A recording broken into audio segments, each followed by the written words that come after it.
Welcome to today's video, where we'll tackle a common problem that macOS users may encounter. Have you ever tried to install clang_select in macOS, but ran into issues when trying to use the command in the terminal? It can be frustrating, right? But fret not, we have a solution for you. So, the solution to this problem lies in understanding how various *select packages work in MacPorts. By using the port select subcommand, you can choose between different alternatives.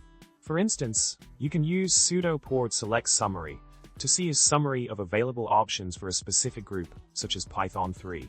This command will list the selected version and other available options, giving you the flexibility to make a choice. Continuing with the solution, you can use sudo port select to list Python 3 to display the available versions for Python 3 and see which one is currently active. This command will show you a list of options, including the active version and any alternatives that you can switch to. It helps you manage and select the desired version with ease. Moreover, to set a particular version for a group, you can use sudo port select set Python 3.11.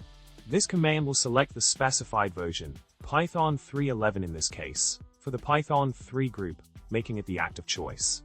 It's a simple yet effective way to manage and switch between different versions of software packages. In summary, by using the port select subcommand in MacPorts, you can easily manage and select different versions of software packages like Clang. This method provides a convenient way to switch between alternatives and ensure that you are using the desired version for your projects. I hope this solution helps you overcome the issue you were facing with clang_select. Remember to like, subscribe, and comment below with your thoughts.